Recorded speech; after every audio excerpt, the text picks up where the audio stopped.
Hi students, and welcome back to today's lesson for academic literacy second year. The lesson date Monday 12th April 2021. A quick recap of last time's lesson. We looked at what a research problem is and that the problem can move from a small to a medium and to a bigger problem, which is in your society or country or the globe or the world, for example, and how a problem progresses from a small problem to a bigger problem, which affects more people than just what you thought. Then, what a problem statement is, which is a two-sentence statement of what the problem is or the gap that you are trying to fill with your research. Then you had to identify your research aim. What is it that your research is aiming to achieve? And the objectives of how you wish to achieve the aim, or how you are going to achieve your aim. What are you going to do?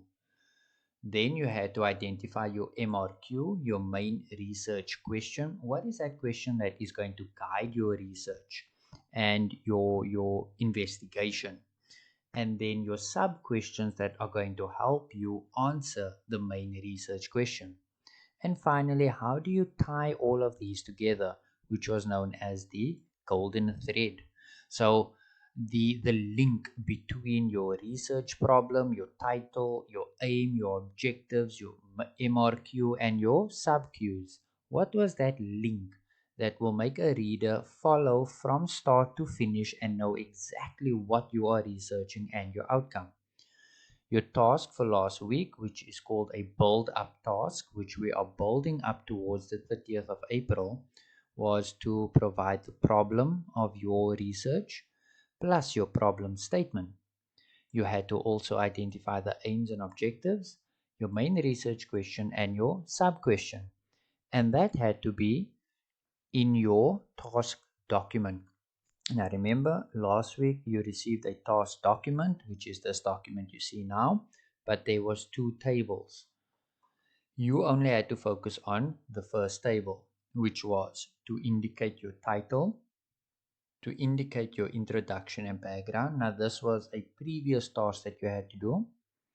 This was the new task of last week, which was the problem statement, your main research question, your research aim, three sub-questions related to the main research question, and three objectives, which is related to the research aim. Okay, so I hope you have completed this template and your work and saved it. And don't forget to edit the header, name and surname, student number, and the date of submission. So this is a build up task. So that was last week. This week's lesson, where to start. Okay, so I've done this in a diagram format. So basically, if you are doing your assignments correctly, you should be drowning in work. If you are not drowning, something is not right. Okay, so firstly, just breathe and think of what the outcome is for your assignment. So, whichever top subject you are busy thinking of, I want you to focus on academic literacy. Focus on your topic and your research problem. What is it that you wish to present at the end of your semester? Then go and research and find information. It will not jump out of thin air, nor will it come from reading Twitter or Facebook. You have to actually go and research, and that is today's lesson. So stay tuned. Once you have researched and found your information, you need to analyze your information and take only the important parts that are relevant to your research.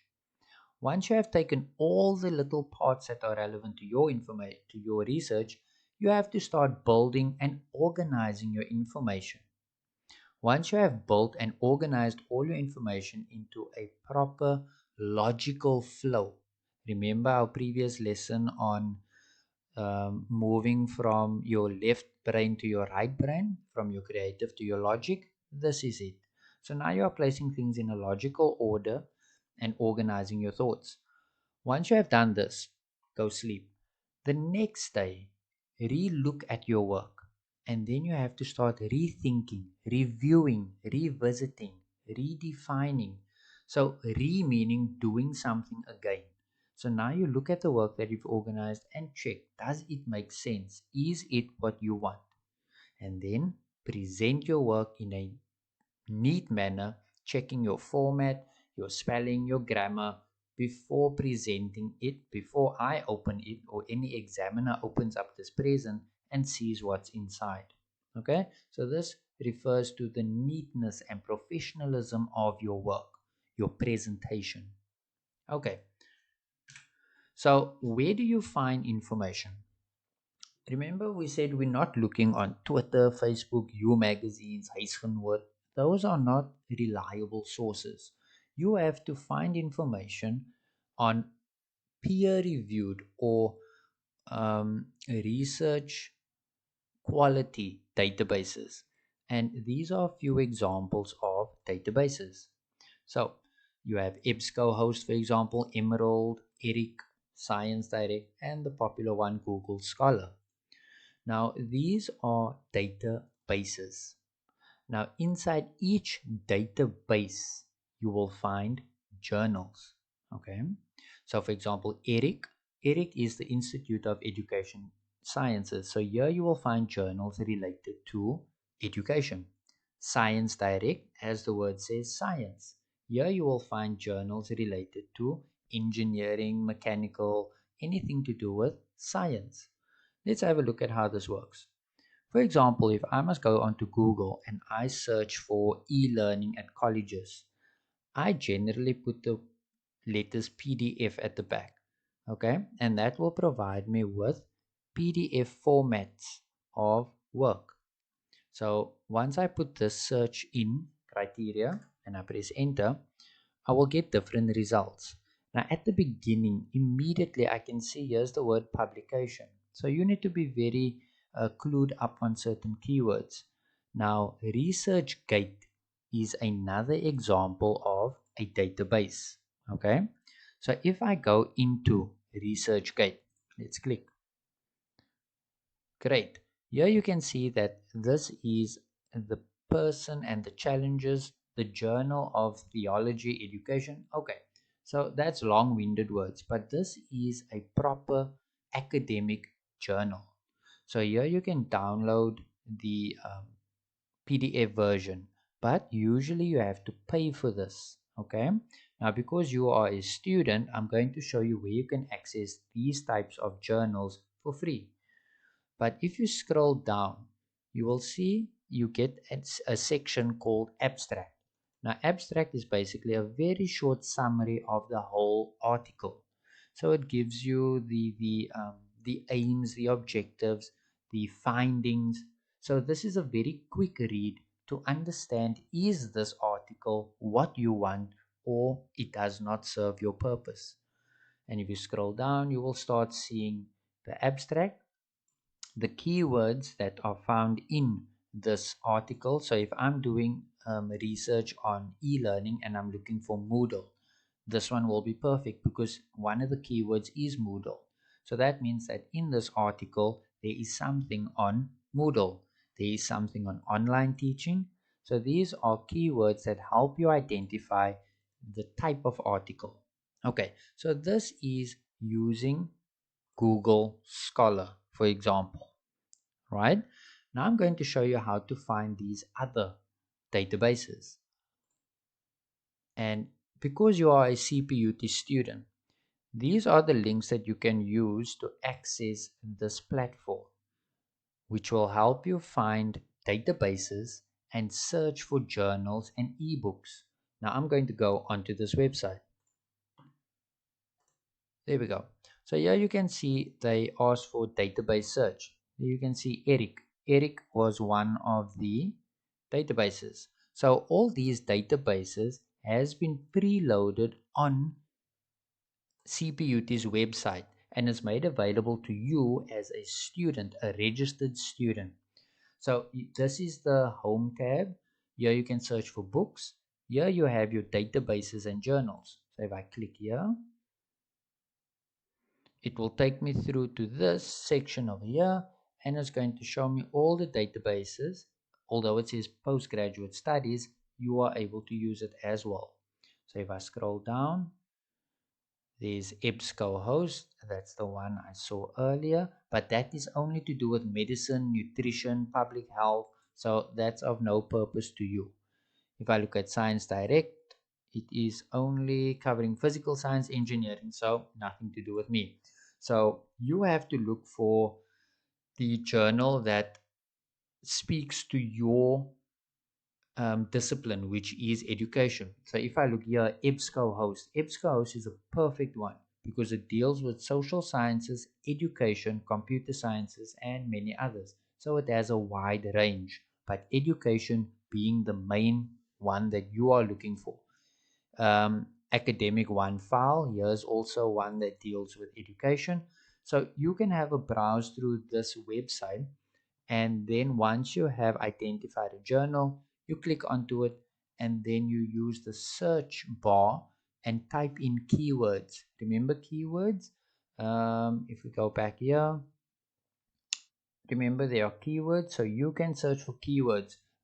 Bullying, cyberbullying, um, bursaries, bursary payouts, whatever your topic is, you use those keywords to search for articles or journals. Now, when you have downloaded a journal, let me just show you an example. Here we go. Once you have downloaded a journal, you will have the article's name, you will have the authors and where they are teaching or where they are from, and then you will have your abstract. It will indicate the purpose of the study, the design or methodology that was used, how they got the information, what the findings were, and the keywords. Now, you can use this section to identify, is this article worth your time? And if you find that this article is worth your time, you save it and keep it one side. You don't need to read the full article. Now you have to do what's called speed reading. Okay, so you have to look out for keywords and identify within, say, 5 minutes, not even 5 minutes of reading the article, if this is what you need. So you don't need to read everything. The main thing I would suggest to do is go to the findings. This study, for example, the study revealed that considerable differences in opinion, blah, blah, blah. So if this findings is in line with what you want to present in your research assignment, then you will use this article. If the findings has nothing to do with your research assignment, move on to the next one. And once you have your article that you want, you save it on your flash drive, hard drive, wherever you save your work. Keep it safe so that you can find it when you need it. So this is an example of an article. Yeah, this one came from Emerald. That was the database it came from. And I downloaded this one. You can see it downloaded by Cape Peninsula University at 6:24 on the 12th of January 2016. So that will give you a date and authorized stamp when you download from the Cape Peninsula University of Technology's website. Okay, so that is a journal article. Let's move on. So these are databases, and that's an example of CPUT. Here are the links to find this website, CPUT's website. I've made the links easily available for you, to you. And this is an example of a journal. Now, the quality of the journal. Find a journal that is recent. So if we are in 2021, find journals that are from 2016 upwards, 2016, 2017, 2018. So for example, you can see that this journal is 2013. So this is a bit old. So I'm sure that there are more recent journals that you can find. So try and keep it within the last 5 years. And don't forget to start building up your data bank and keep track of your work by saving it. Now, once you have your work, you have to interact with the text. So either you're going to print it, which I wouldn't suggest because it takes quite a lot of paper. So if you are opening up your article, for example, in PDF, If you see on the side over here, I'm going to show you how to work this. If you click on comment, right, you will get this panel at the top. And one of the functions over here is a highlighter. So I'm going to click on the highlighter. So if I see something that makes me think, okay, this will work for me, skills needed for job performance, I will simply highlight it. I click on the highlighter and highlight it, right? Is there anything else? Okay, I'm just going to use examples. Additional training. Oh, that's something I can use in my article. Additional training appears to be a major concern. So I'm highlighting words and I'm interacting with my text. So as you speed reading, you are actually highlighting parts of the text that are applicable to you and your research assignment. You can circle them if you print them, you can underline. So here's a cool key that you can use. So underline things that are important ideas, circle things that are confusing that you still need to read and read again to understand it. And if you reach a aha moment, this is a great thing, add an exclamation mark. So you are reacting to the sentence because this is what you're going to use. So you need to do some reading. Okay. Then please make it your own. Um, Remember our lesson on summarizing, rephrasing, or paraphrasing articles. Do not copy straight from the internet. If you think you will get away with copying from the internet, I'm going to show you some cool software that Cape Peninsula University of Technology or any institution uses. One of the examples is called Turnitin, and this identifies any plagiarism that you have done. I'll show you an example. When I submitted my proposal for my studies, they run your whole assignment through an electronic software program, and this is the report that you get. Your name, the author, which is you, the date you submitted, your submission ID, everything is very formal, how many words you have, how many characters you have, and here's the fun part. They will indicate exactly where they found the exact same words on the internet. So this will indicate that these words, and generally if it's 5 or more in the same order, they will pick it up as plagiarism. Now, I have this because these were the words that I used in a previous article that I wrote. Now, I can't even plagiarize myself. So I have to still reword everything again, even though these words that are highlighted are my own words which I used in a previous assignment. I cannot copy my own work. So the Turnitin is a very cool software program that will highlight everything that is considered plagiarized. So please read your work carefully, rephrase, paraphrase, summarize, but do not plagiarize. Right. Once you have your articles and you are summarizing and paraphrasing, remember paraphrasing and summarizing means you are writing it in your own words. Now you have to look out for grammar, spelling, um, syntax. That's the fancy word, but all that means is your sentence order. So here are a few examples of typical grammar error, syntax errors that is made in academic writing. For example, while watching a movie, people who text on their phone are very annoying. That's incorrect because you have to focus on one thing at a time. So it should be people who text on their phone while watching a movie are annoying, right? Because that will indicate that the focus is on people who are texting on their phone. Remember the lesson on passive and active voice? This is also part of that. So use all the knowledge that you have gained up until this point and apply your knowledge. Be careful for this common mistake. It looked like there wasn't. This is the incorrect there. This there shows possession. The correct one is THERE. There wasn't. then again seemed to be that there was not enough. Again, this abbreviation or this contraction means they are.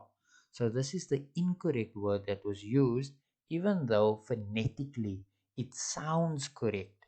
But when you write it out grammatically, it is incorrect.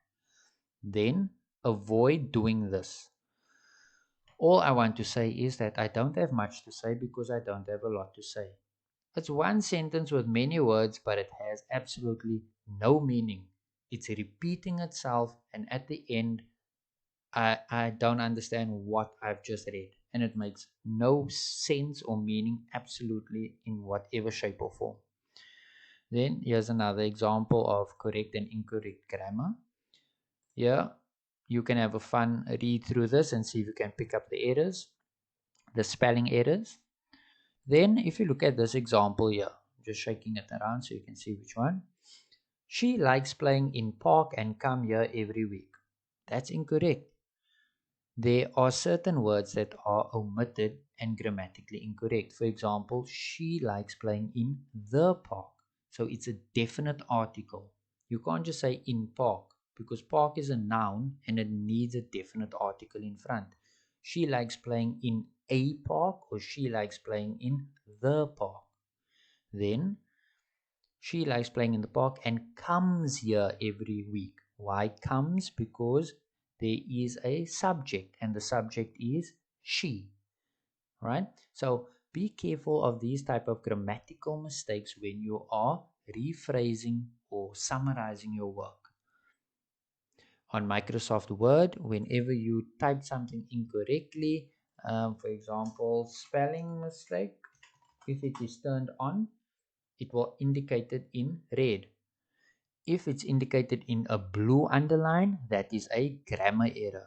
A red underline is a spelling error. So correct all spelling and all grammar. Now your literature review and organizing your work kind of made me think of this, which is a Rubik's Cube. It's all jumbled and all over the place. So you are excited, you're reading, you're getting ideas. But before presenting it, you have to get all your ideas in one order or one shape or one color. So these, for example, 1, 2, 3, 4, 5, 6, 7, 8, 9, those 9 dots, that can represent one paragraph of ideas that are all the same. This is another paragraph of ideas that's all the same, and this is another paragraph of ideas that's all the same. But all together, the whole cube is related to one main idea. So remember our little Lego men at the top? Once you have analyzed, you have to organize your work and structure them, right? So this is basically you organizing and structuring your work so that one main idea is split up into different sections, but it makes sense. So by reading many journals and articles, you will pick up on academic language, vocabulary, academic grammar, and how authors, academic authors, organize their work. Right, so that's the end of today's lesson. Your task for the week is A and B. The first task will be to click on these two links. You have to complete both. These are reading and comprehension tasks. Because our theme for this week is reading and literature review, I would like you to complete these two tasks, which has a reading exercise. I'm going to just go to it quickly, show you an example of one. So here you have to first indicate your student details, name, surname, student number. And this task is out of 13 marks. You have to read this and then answer the questions below, right? Then there's another section as well that you have to insert words. So for example, here you will see there is A, B, C next to each paragraph. And then they will say, the Earth's natural satellite. Now you have to read and see which paragraph A, B, C, D is talking about the Earth's natural satellite. then you have to just indicate here which letter paragraph is referring to Earth's natural satellite. So indicate only the letter. Your instructions are above. Read the passage, which has 8 paragraphs A to H. Which paragraph contains the information? Only write the correct letter, not the full paragraph. I will repeat, only put the letter A, B, C, D, whichever letter is correct, and indicate that. Then for the second part, choose no more than 3 words to complete the sentence, right? So apart from, so if you go on it, you will see that there are missing words. You have to go and find where in this paragraph are they talking about Earth, other rocky planets in the solar system, Venus, Mars, and you have to complete, but no more than 3 words, and you must use the words in the paragraphs. Okay, so you have to read, comprehend, and answer. Please read this carefully, complete your work properly. Once you press submit, your first submission will be accepted. Remember that the Google form gives me the time and date that you complete your work, so I will not be accepting the second submission, even though you submit again, which you can, but the first submission will be accepted. You will get your marks immediately after submitting, and you can check for your corrections and where you made any mistakes. So that is number one, and the second one is the same. You have to read and then say, is the following statement true, false, or not given? And here is a short description. If it's true, it means that the statement is in the information. If it's false, it means that it is not correct. And not given means that it's nowhere in the text. The sentence is not found in the text. So you have to read carefully. So that would be for those questions over there. Then the second part again, you have to read the sentence and complete the sentence by not using more than 2 words. And that is 1, 2, 3, 4, 5. And again, your first submission will be accepted. So please read carefully, take your time. Each activity takes approximately 20 to 30 minutes each. So read carefully. In total, 26 marks. Then your second part of your assignment or task for the week, you need to start drafting your literature review. Remember that these tasks are due on the 19th of, let me just take this away here and put the due date over here. There we go. So these two tasks are due on the 19th of April, no later than 23:59. Then the second part of your task is to start building up on your literature review. This is our build up task, right? So now you will be consulting this document. You've already done this. Now you will scroll down and you will start your literature review. Your literature review will be typed up in this block section over here. Do not bother with these 3. This will be done next lesson and the last lesson. But this is your focus for this week, your literature review. Your literature review, you have to search and save at least 5 relevant journals related to your topic. Okay? Remember, when we say relevant, we are talking about within 5 years. You need to extract or highlight key information and draft your literature review. Your literature review's word count should be between 500 and 700 words, which is not a lot. Then remember to summarize, rephrase, check your sentence structure, your syntax, and check all your grammar, and make sure that your ideas are organized and flow properly. This is just again your task checklist for all the tasks you should have done, and this will be today's task. So that would be your reading and comprehension task 1 and 2 plus